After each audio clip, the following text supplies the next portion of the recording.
नमस्कार दोस्तों, स्वागत है आपका जीजी एजुकेशन पॉइंट में।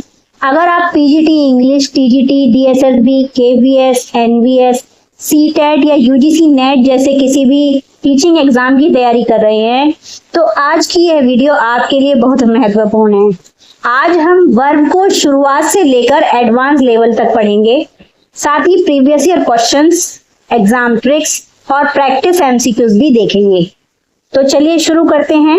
लेकिन उससे पहले मैं ये कहना चाहूंगी कि जो बच्चे मेरे चैनल पर आज पहली बार विजिट कर रहे हैं तो वो चैनल को सब्सक्राइब कर लें, लाइक करें और शेयर करें अपने और फ्रेंड्स के साथ भी, ताकि वो भी हमारी इंग्लिश की इस फ्री क्लास का फायदा उठा सकें। सबसे पहले जानेंगे what is verb. A verb is a word that tells us that someone or something does what happens or what someone something is। इसका मतलब ये है, क्रिया वह शब्द है जो किसी व्यक्ति या वस्तु के कार्य, अवस्था और घटना को बताता है।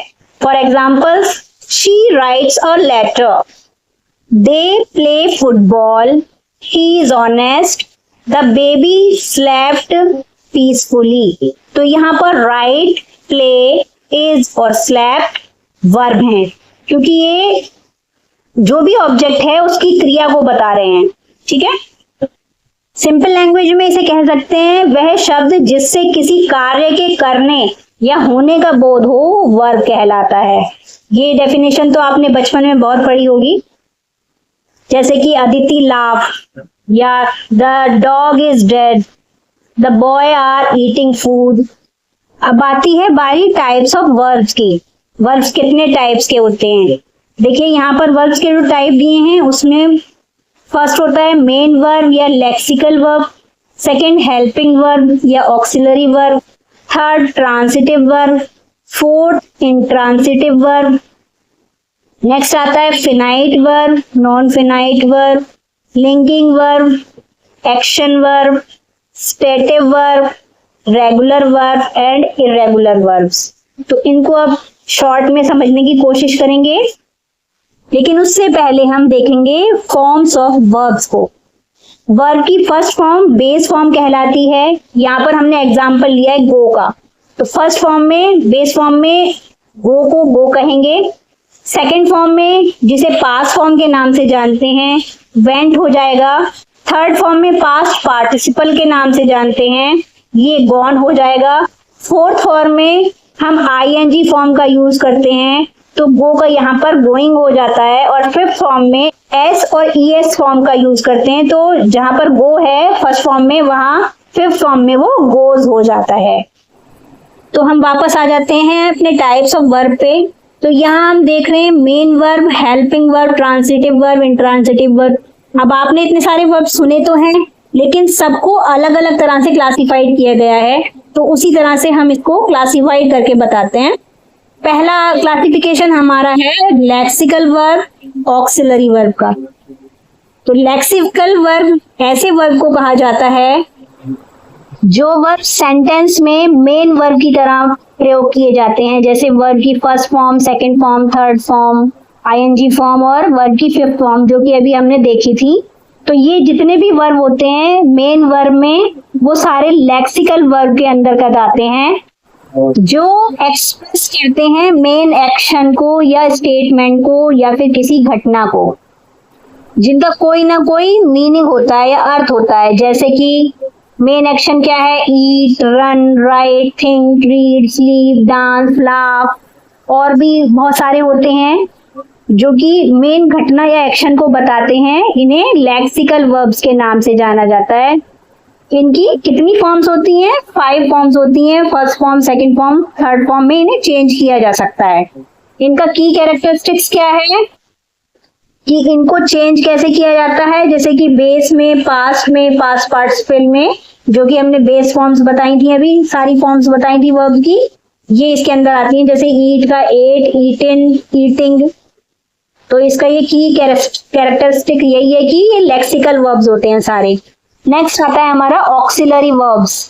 ऑक्सिलरी वर्ब्स कौन से होते हैं? ऐसे वर्ब जो किसी अन्य वर्ब के साथ प्रयोग होकर क्वेश्चन, नेगेटिव या फिर टेंस बनाने के साथ साथ पॉसिबिलिटीज को या विलिंगनेस को या एक्सप्रेशंस को बताते हैं या उनके लिए कार्य करते हैं, तो वो ऑक्सिलरी वर्ब्स कहलाते हैं। जैसे कि इसमें दिया हुआ है assist the main verb of express tense, mood और voice, does not carry main meaning.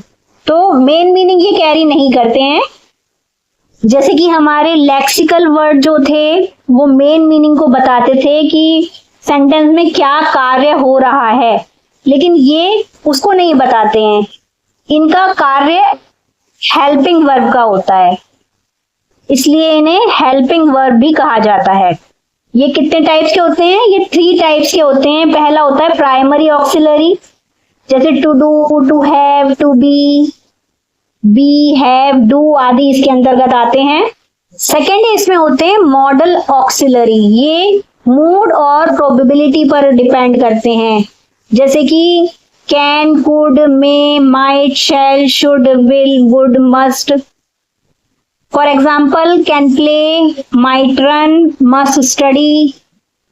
Next आता है मार्जिनल ऑक्सिलरी, ये सेमी मॉडल्स का कार्य करते हैं, जैसे ought to, used to, need to, dare to words इसमें यूज किए जाते हैं, जैसे ought to help, used to run, है ना, इस टाइप के वर्ड्स में यूज किए जाते हैं। तो इन्हें आप मार्जिनल ऑक्सिलरी के रूप में जानेंगे। अब हम देखेंगे ट्रांसिटिव एंड इंट्रांसिटिव वर्ब्स को। तो ट्रांसिटिव वर्ब्स क्या होते हैं? A verb which requires an object after it to complete its sense is called the transitive verb. It means इसको ऑब्जेक्ट की जरूरत होती है। जहां पर किसी वर्ब को प्रेजेंट करने के लिए किसी ऑब्जेक्ट की जरूरत होती है, वो ट्रांसिटिव वर्ब होता है। जैसे कि शी बॉट अ पेन, तो यहाँ पर बॉट ट्रांसिटिव वर्ब है और पेन हमारा ऑब्जेक्ट है। इसी प्रकार से आई ईट राइस, तो ईट हमारा हो गया ट्रांसिटिव वर्ब और राइस हो गया हमारा ऑब्जेक्ट। नेक्स्ट आता है intransitive verb. Intransitive verb transitive verb का अपोजिट होता है, जैसे कि a verb which does not require an object to complete its sense but makes good sense by itself is called an intransitive verb. यानी इसके लिए किसी ऑब्जेक्ट की जरूरत नहीं होती है, जैसे अ बेबी क्राइड, तो यहाँ पर आगे किसी ऑब्जेक्ट को नहीं लगाया गया है ना। बर्ड्स फ्लाई, तो यहाँ पर फ्लाई दिखाने के लिए किसी अन्य ऑब्जेक्ट का सहारा नहीं लिया गया है, तो ये इंट्रांसिटिव वर्ब कहलाते हैं। अब और एग्जांपल्स देखेंगे, जैसे the peon rang the bell. बताइए ये ट्रांसिटिव वर्ब है या इंट्रांसिटिव वर्ब है? ये ट्रांसिटिव वर्ब है। यहाँ पर ऑब्जेक्ट के रूप में क्या है? यहाँ पर बेल, ठीक है। और इसी सब सेंटेंस को अगर हम कहें द बेल रैंग, तो ये हो जाएगा इंट्रांसिटिव वर्ब। नेक्स्ट है जैसे ही मूव्स द टेबल, तो यहाँ पर टेबल का यूज किया गया है मूवमेंट को दिखाने के लिए, तो ये ट्रांसिटिव वर्ब है। द अर्थ मूव्स, यहाँ पर आगे कोई ऑब्जेक्ट नहीं यूज किया गया है, तो ये इंट्रांसिटिव वर्ब्स है।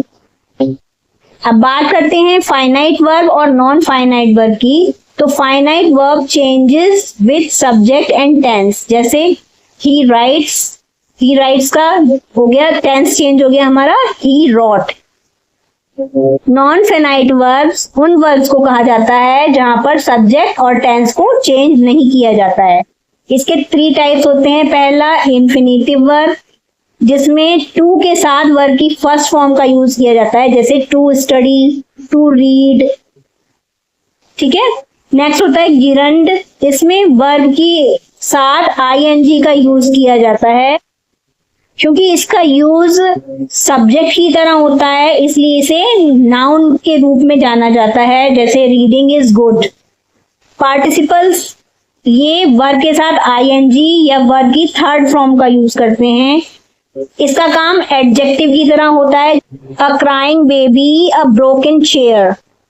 नेक्स्ट आते हैं action, stative and linking verb. Action verb वो होते हैं जो कि शो करते हैं किसी एक्शन को, जैसे रन, ईट, जंप, राइट, प्ले, स्विम। ये जितने भी एक्शन शो कर रहे हैं ये सारे एक्शन वर्ब्स कहलाते हैं। स्टेटिव वर्ब शो स्टेट और फीलिंग्स, जैसे know, love, believe, understand, like, own, hate, ये सारे स्टेटिव वर्ब की श्रेणी में आते हैं। नेक्स्ट आता है लिंकिंग वर्ब। लिंकिंग वर्ब जब वो कनेक्ट करते हैं सब्जेक्ट विद कॉम्प्लीमेंट, ठीक है, जैसे is, am, are, was, were, be, become, seem, look, feel, remain, ये सारे लिंकिंग वर्ब होते हैं जो कि सब्जेक्ट को किसी दूसरे कॉम्प्लीमेंट के साथ जोड़ते हैं। अब बात करते हैं regular verb and irregular verbs की। तो रेगुलर वर्ब्स वो वर्ब्स होते हैं जहां पर वर्ब की सेकेंड फॉर्म और थर्ड फॉर्म दोनों सेम होती हैं। इट मीन्स दोनों के लास्ट में ईडी लगा होता है, जैसे walk, walked, walked, play, played, played, इस टाइप से जो वर्ब का यूज किया जाता है वो रेगुलर वर्ब्स होते हैं। सेम ऐसे ही इर्रेगुलर वर्ब उसे कहते हैं जहां पर second form, third form change form होती हैं, जैसे go, went, gone, eat, ate, eaten, write, wrote, written, begin, began, begun, या फिर बाइंड, बाउंड, बाउंड, ये इर्रेगुलर वर्ब्स के अंतर्गत आते हैं। कॉमन वर्ब्स में कौन से वर्ब आते हैं जो रेगुलरली यूज करते हैं हम, जैसे run, walk, read, write, speak, eat, drink, sleep, play, study, teach, learn, go, come, sing, dance, open, close, bring, take, ये जितने भी वर्ब्स हैं ये कॉमन वर्ब्स के अंदर आते हैं जिन्हें हम कॉमनली यूज करते हैं। अब बताइए द हॉर्स वॉक्स, ये कौन से वर्ब के अंतर्गत आएगा? इतने सारे वर्ब्स आपने सीखे हैं, बताइए किस में आएगा, कमेंट में लिखकर जरूर बताइएगा मुझे। तो चलिए अब इसकी एग्जाम ट्रिक्स देख लेते हैं। Every sentence must contain a verb, helping verb, main verb, equal verb phrase, gerund act as a noun, participle act as adjective, infinite verb किससे बनते हैं? to के साथ verb की फर्स्ट फॉर्म लगाने से, और linking verbs connect subject with complement। अब कुछ एग्जाम्पल्स हम देखेंगे। she is reading a book, तो ये क्या है? Helping verb plus main verb का काम यहाँ पर हो रहा है। I have completed my work, तो यहाँ भी हेल्पिंग वर्ब और मेन वर्ब दोनों का काम हो रहा है। नेक्स्ट है टू लर्न टू इम्पोर्टेंट, यहाँ पर हो गया ये इंफिनिटिव। नेक्स्ट है स्विमिंग इज हेल्दी, तो ये जीरंड है क्योंकि यहाँ पर जो वर्ब है उसे सब्जेक्ट की तरह यूज किया गया है, प्लस वो नाउन के साथ आईएनजी लगाकर बना है, तो वो जीरंड कहलाता है। A running boy won the race, तो ये हो गया participle. He become a teacher, तो ये है become का यूज यहाँ पर लिंकिंग वर्ब के रूप में हुआ है। A baby cried loudly, तो ये इंट्रांसिटिव वर्ब है। नेक्स्ट आ गया she wrote a letter, तो ये ट्रांसिटिव वर्ब है। समझ में आ गया सबको? जो चीज समझ में नहीं आ रही है मुझे कमेंट में लिखकर बताइए। अब यहाँ पर देखेंगे वर्ब से रिलेटेड हमारे जो इंपॉर्टेंट पॉइंट्स हैं वो। सबसे पहले तो आपको वर्ब का जो अर्थ है वो याद रखना है। मेन वर्ब वाक्य का मुख्य अर्थ देता है, ये चीज याद रखनी है। हेल्पिंग वर्ब और मेन वर्ब की जो सहायता करती है उसको कहते हैं। नॉन फिनिटिव वर्ब सब्जेक्ट और टेंस के अनुसार नहीं बदलती है। और नेक्स्ट क्या है, हर सेंटेंस में कम से कम एक वर्ब जरूर होता है। ये पांचों पॉइंट्स आप याद रखेंगे वर्ड से रिलेटेड। अब हम करेंगे कुछ एमसीक्यूज और पीवाईक्यूज, तो बने रहिए वीडियो में आगे तक और कमेंट लिखकर मुझे जरूर बताइएगा कि कितने वर्ब्स आपने सही किए हैं क्वेश्चन के आंसर्स में। और जिसे भी इस टॉपिक का वन लाइनर नोट चाहिए वो व्हाट्सएप चैनल पर जाकर उसको ले सकता है। क्यूआर कोड मैंने स्क्रीन पर लगा दिया है। साथ ही उसमें आपको एजुकेशन से रिलेटेड नोट्स भी मिल जाएंगे, जो बच्चे एजुकेशन के हैं प्लस जो इंग्लिश के हैं। इसके अलावा जितने भी करंट अफेयर्स हैं, क्योंकि आपको पता ही है कि पीजीटी एग्जाम्स में अब करंट अफेयर्स भी आएंगे नेक्स्ट वाले एग्जाम में, तो हम यहाँ पर करंट अफेयर्स की भी प्रिपरेशन कर रहे हैं, तो उसके नोट्स भी आपको वन लाइनर नोट्स वहां पर प्रोवाइड हो जाएंगे। तो जीजी एजुकेशन पॉइंट के व्हाट्सएप चैनल को भी आप फॉलो कर लीजिएगा। कुछ बच्चे जिन्हें इस चीज की नॉलेज नहीं है या जो सोशल मीडिया से दूर रहते हैं उन्हें ये नहीं पता होगा कि व्हाट्सएप चैनल का ये जो QR कोड है ये बिल्कुल फ्री में है। इससे आप केवल चैनल को लॉग इन करेंगे, इसमें कोई पैसा आपका खर्च नहीं होगा, तो इसको लॉग इन कर सकते हैं आप। अगर आप ऐसा नहीं करना चाहते हैं तो आप अपने व्हाट्सएप पर जाकर जब जीजी एजुकेशन पॉइंट सर्च करेंगे, जो अपडेट्स होता है वहां पर, तो वहां पर आपको मेरा चैनल शो हो जाएगा, वहां से आप उसको फॉलो कर सकते हैं। तो चलिए PYQ से स्टार्ट करते हैं। Which of the following is a helping verb? Read, play, have, write. तो यहाँ पर हेल्पिंग वर्ब क्या है? Have. Which is an intransitive verb? Eat, buy, cry, write. तो यहाँ पर इंट्रांसिटिव वर्ब वो वर्ब होता है जिसके लास्ट में हम ऑब्जेक्ट यूज नहीं करते हैं, यानी जिसमें लास्ट में हम ऑब्जेक्ट नहीं लगाते हैं। जैसे एग्जांपल हमने दिया था द बर्ड्स फ्लाई, तो यहाँ पर हम क्राई वर्ड को इंट्रांसिटिव वर्ब में रखेंगे, जैसे कि अ बेबी क्राई, हम इस सेंटेंस बना सकते हैं ना। तो क्राई हमारा इंट्रांसिटिव वर्ब है। Swimming is a good exercise. तो swimming is verb, gerund, participle, infinitive. क्या है swimming? देखिए swimming शब्द में noun का यूज किया गया है और ing के साथ लगाया गया है। ये सब्जेक्ट की तरह यूज किया जा रहा है, इसलिए ये gerund का काम कर रहा है इस समय।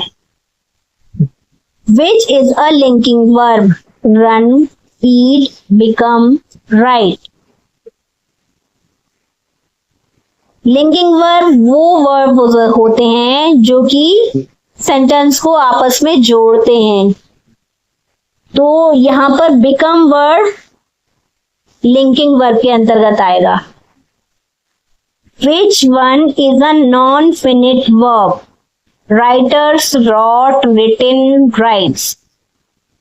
तो देखिए नॉन फिनिटिव वर्ब क्या होते हैं? जिसमें वर्ब की फॉर्म्स का यूज किया जाता है। राइटर्स यहाँ पर नहीं आएगा, रॉट भी नहीं आएगा। राइटिंग को यहाँ पर लेंगे जिसमें ing फॉर्म का यूज किया गया है वर्ब की। अब प्रैक्टिस MCQs देखेंगे यहाँ पर हम। वर्ब शोज नेम, एक्शन और स्टेट, क्वालिटी और नंबर। देखिए वर्ब शो करता है एक्शन और स्टेट को, तो यहाँ ऑप्शन नंबर बी हमारा आंसर होगा। Which is a helping verb? Have, read, eat, play.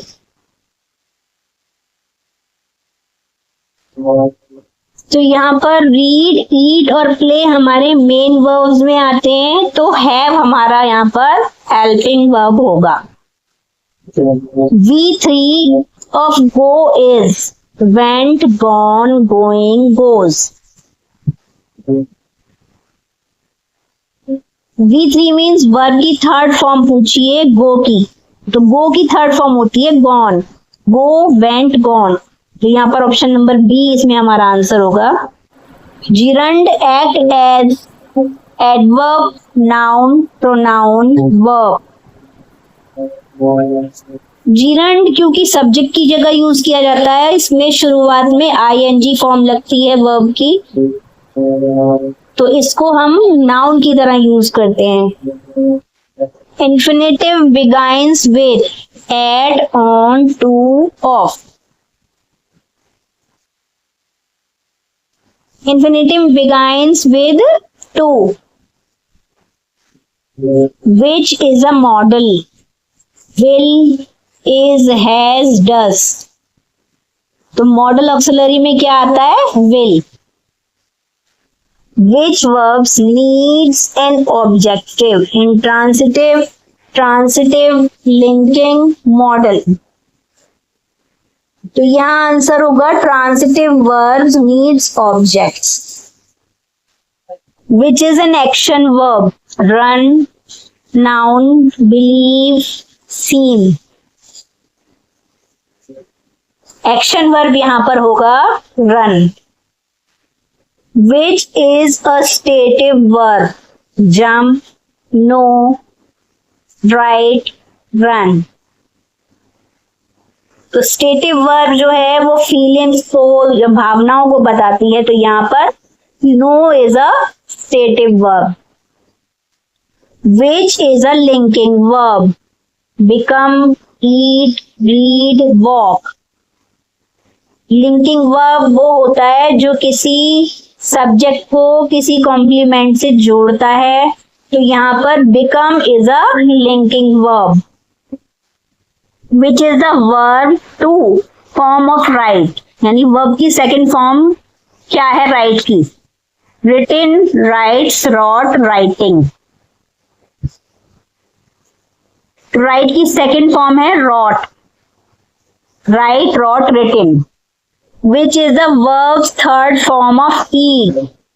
Ate, eating, eaten, eats. तो वर्ब की थर्ड फॉर्म होगी ईट की, eaten. Which of the following is a finite verb? To read, reading, reads, written. तो finite verb क्या होता है? जिस verb के अंदर सकर्मक क्रिया होती है उसको फिनाइट वर्ब कहते हैं। तो यहाँ पर रीड्स जो होगा वो हमारा आंसर होगा। Which is a non finite verb? Wrote, reads, to write, has.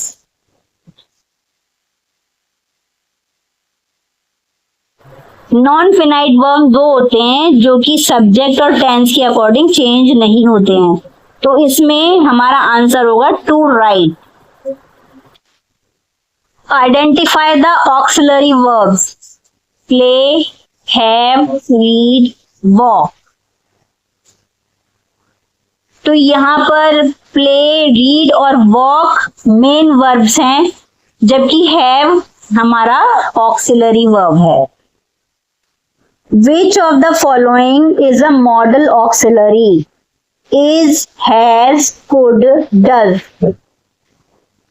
तो मॉडल ऑक्सिलरीज के अंदर can, could, may, might, shall, should, will, would, must, ought to आदि वर्ड्स आते हैं। तो यहाँ पर कुड हमारा आंसर होगा। विच sentence contains a transitive verb? A baby slept, birds fly, she bought a car, the child cried। तो देखिए यहाँ पर a baby slept, birds fly, the child cried, ये जो verbs हैं इसमें वो अपना जो ऑब्जेक्ट है उसके बिना अपना सेंटेंस को स्पष्ट कर पा रहे हैं या अपने अर्थ को बता पा रहे हैं, ठीक है। लेकिन शी बॉट अ कार, यहाँ पर जो ऑब्जेक्ट के बिना हम वर्ब को क्लियरिटी नहीं दे सकते हैं, तो वो अपना अर्थ स्पष्ट नहीं कर पा रहा है।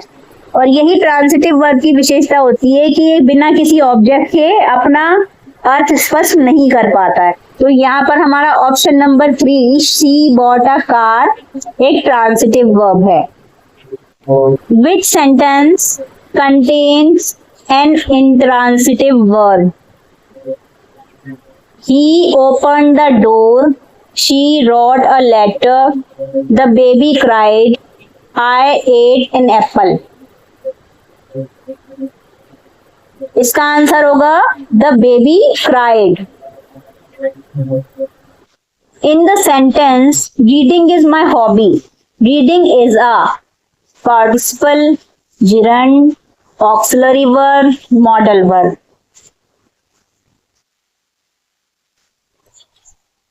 देखिए यहाँ रीडिंग वर्ड का यूज हमने सेंटेंस की स्टार्टिंग में किया है जो हमारे सब्जेक्ट को दर्शाता है।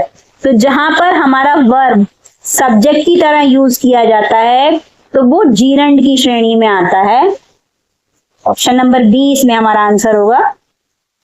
Which of the following is an infinitive? Reading, written, to swim, swam। इसमें आंसर होगा हमारा infinitive क्या है? To swim। In the sentence, the broken chair is old। Broken is a gerund, participle, modal या auxiliary। देखिए यहाँ पर the broken शब्द का यूज किया गया है, जो कि जीरंड तो नहीं हो सकता, क्योंकि जहां पर नाउन का प्रयोग वर्ब की तरह करते हैं तो और आईएनजी फॉर्म का यूज करते हैं तब जीरंड होता है। मॉडल ऑक्सिलरीज में कैन, कुड, मे, माइट आदि शब्दों का यूज होता है, इसलिए नहीं आएगा। और ऑक्सिलरी खुद अपने आप में be, do, have, need, dare आदि का प्रयोग करता है, तो इसलिए भी वो नहीं आएगा। तो यहाँ पर आंसर होगा हमारा principal. Which of the following is a regular verb? Go, eat, walk, write. देखिए रेगुलर वर्ब वो वर्ब्स होते हैं जिसमें फर्स्ट फॉर्म के अलावा जो सेकंड और थर्ड फॉर्म होती है उसमें ईडी का यूज होता है। तो यहाँ पर गो के बाद तो गॉन आ गया है ना, ईट के बाद एट आ जाता है, लेकिन वॉक जो है वॉक, वॉकड, वॉक्ड, ये तीनों सेम रहते हैं। मतलब वॉक के बाद सेकंड फॉर्म और थर्ड फॉर्म में वॉक्ड ही आता है, तो ये हमारा रेगुलर वर्ब्स के अंतर्गत आएगा। Option number C walk answer है। Which of the following is an irregular verb? Play, jump, sing, open. तो यहाँ पर सेम वैसी ही कंडीशन है, उसके ऑपोजिट जो हमने पिछले वाले क्वेश्चन में देखी थी। आंसर इसमें होगा हमारा sing. Which sentence contains a helping verb? She sings well, they are playing football, he runs fast, birds fly high।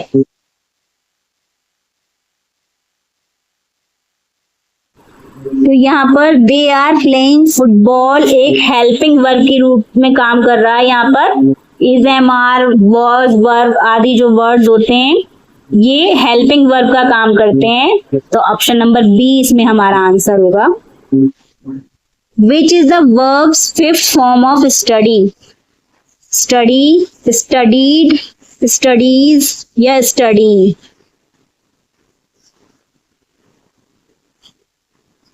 तो यहाँ पर हमारा स्टडीज आंसर होगा। वर्ब की फिफ्थ फॉर्म में IES लगाया जाता है, स्टडीज आंसर आएगा। Which sentence contains a gerund? I like to dance, dancing is fun, she danced well, they dance daily। तो यहाँ हमारा आंसर होगा option number B, dancing is fun. Which of the following is a non-finitive verb? Writes, wrote, writing, has written. तो option number C इसमें हमारा answer है, writing नॉन-फिनेटिव verbs के अंदर आता है। Which modal verb express ability? Must, shall, can, should. यहाँ पर कैन वर्ड जो है, कैन मॉडल वर्ब एक्सप्रेस कर रहा है एबिलिटी को, जैसे you can do it. Which sentence contains a principal? Swimming is a good exercise, the crying baby needs milk, I can swim, they swim daily. तो देखिए जो ऑक्सिलरीज होते हैं उसमें द शब्द का यूज नहीं दिखाया गया है, तो ये प्रिंसिपल के अंतर्गत आएगा। The crying baby needs milk. Which sentence contains a finite verb? To read books is useful, reading books is enjoyable, she reads books every day, having finished the work he left। Finite verb में आएगा यहाँ पर she reads books every day। तो आज की video में हमने जाना कि वर्ब्स क्या होते हैं, वर्ब से रिलेटेड सभी टाइप्स को देखा, उनके एग्जाम्पल्स को देखा, साथ ही हमने PYQs भी किए और MCQs की प्रैक्टिस भी की। तो कैसा लगा वर्ब का ये सेशन आपको कमेंट में लिखकर जरूर बताइएगा। कितने MCQs आपने खुद से सॉल्व करके देखे और कितने आपके सही रहे ये भी कमेंट में मुझे लिखकर बताइएगा। यहाँ तक देखने के लिए धन्यवाद। मिलते हैं नेक्स्ट वीडियो में। Thanks for watching.